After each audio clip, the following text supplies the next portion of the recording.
Hello everyone, welcome back to the channel. Today I'm bringing you another one of my weekly comic book hauls. I put these out every Wednesday whenever I pick up the new releases, and this week I've only got 5 issues, so it's a bit of a mini haul, but I've got 3 from Marvel, 1 from Boom Studios, and also a new release from Image. So now that we've got these out of the bag, we gotta dispose of the bag. Let's get it out of the way. Ow. What was that for? Stop, you're interrupting the video again. You just forcefully threw that bag at my head. No, I didn't. What? You're lying. Don't make me get rid of you again. Just getting rid of me isn't gonna help anything. I'm gonna have to do it. Come on, not again. Please, not again. No! Alright, now that that's over with, let's get into these comics. First up from Boom Studios. This is a big release, and I think it's gotten pushed back a few times at this point. But now it's finally out. BRZRKR #1, without any vowels you see on the cover there. This is written by Keanu Reeves and Matt Kindt, with art by Ron Garney and colors by Bill Crabtree. So that's right, this is Keanu Reeves' first time writing a comic. And as you can see on the cover here, the main character is like based off of him. It looks like Keanu. So I think they're probably aiming for this to become a movie someday, and making the character look like Keanu Reeves so that he can end up playing that character in the movie that might come out. So from what I've heard so far, this is supposed to be a good issue. I'm definitely excited to read it. It's about an immortal man, who's the main character on the cover there. You see all these knives and arrows sticking out of him and like bullet holes, but he's still alive and walking. He's trying to get rid of his immortality and going through anyone he needs to get what he wants. We'll see what this is all about. I think this is supposed to be a 12-issue maxi series.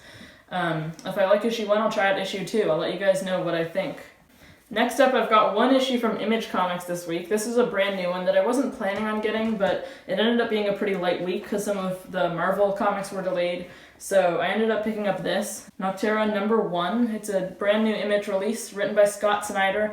I haven't actually read any Scott Snyder work because I'm mostly a Marvel reader, but I know that he had a Batman run and he recently did the Dark Knight's Death Metal event for DC Comics. He's also co-writing Undiscovered Country for Image right now, so this is another ongoing from him. Art on this issue is by Tony S. Daniel. So yeah, this is the comic out of this batch that I know the very least about. I decided to pick it up because I'm trying out a lot of the new series that Image is putting out right now. I've been getting into the more independent publishers. From what I've heard so far, this is set in like some sort of post-apocalyptic world. You can always expect that from Image. The majority of their books are post-apocalyptic worlds, but that's usually a good thing because there's a lot of cool concepts and ideas that they can use that end up becoming good stories, like the Walking Dead crossover.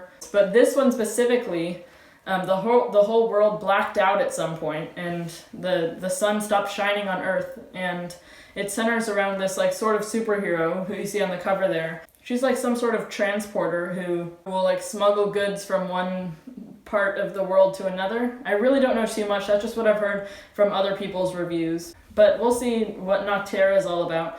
Alright, now that we've got those independents out of the way, here's my 3 issues from Marvel. We've got 2 King in Black tie-ins and 1 regular issue. So first up is just this one-shot.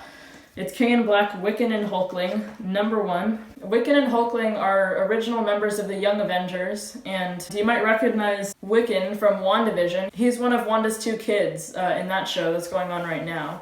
In comics, he's also Scarlet Witch's son, and was on the Young Avengers with Hulkling. They recently got married in the Empire event, which was this big Kree/Skrull war, like Al Ewing and Dan Slott written event. And Hulkling is part Skrull, part Kree. He ended up becoming the leader of their alliance, so that's what he's doing right now, and that makes Wiccan like sort of a second in command, or like second king type of ranking, so we'll see how the Kree/Skrull alliance is doing during the King in Black, and we'll probably see these 2 heroes fighting off some of the symbiote dragons and doing their part. Alright, the second King in Black tie-in I've got this week is King in Black Thunderbolts #3 of 3, so this miniseries is wrapping up. It's been written by Matthew Rosenberg and art has been by Juan Ferreira. This has been a good like sort of comedy comic, definitely not affecting the event at all, but it's one of those ones that has managed to to have its own dynamic and still be a good comic, even if it is just a loose tie-in and isn't vital to King in Black at all. Like, this could have been its own miniseries without it being a King in Black tie-in, and I still would have liked it. But the art has been great on this, kind of creepy looking art from Juan Ferreira with like lots of reds and blacks, and I've liked this new Thunderbolts team, who's been hired. They've been hired by Wilson Fisk to thin out the symbiote dragon hordes and do their part, because Kingpin's the mayor of New York City now, and he needs to fight against Null. Last issue, we saw that this team found half of Sentry's body. In King in Black #1, he was ripped apart by Null, and they're realizing that there's probably still power inside of him. Their plan is just to find Null and make a huge explosion with his body parts. It's a crazy idea. That's not actually going to work out. I don't know if they're even going to find Null in the first place, but this has been a funny miniseries, and I really hope that they get like another series, maybe even ongoing after the King in Black event is over. Alright, last issue of my mini haul this week is Avengers #43, written by Jason Aaron with art by Javier Garrón.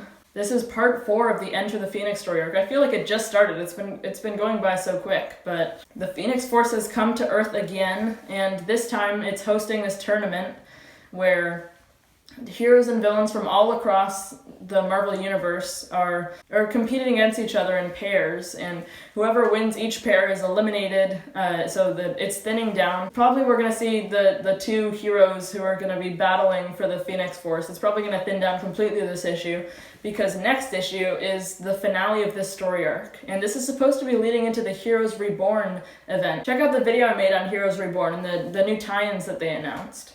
It looks like it's going to end up being kind of a cool mini event that I'm excited to see what they do with it. But so far we haven't seen anything leading into it in this Enter the Phoenix story arc, so maybe we'll see bits and pieces of what's to come in Heroes Reborn in this issue and the next one. But yeah, that's Avengers #43.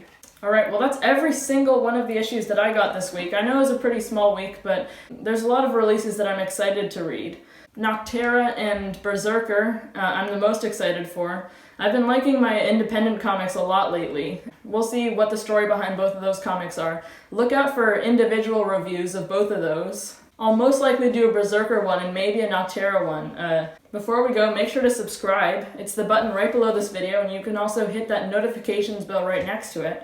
You'll be notified every single time I post a new video if you don't want to miss any. So that's everything from me for today. Thank you so much for watching, guys. Bye.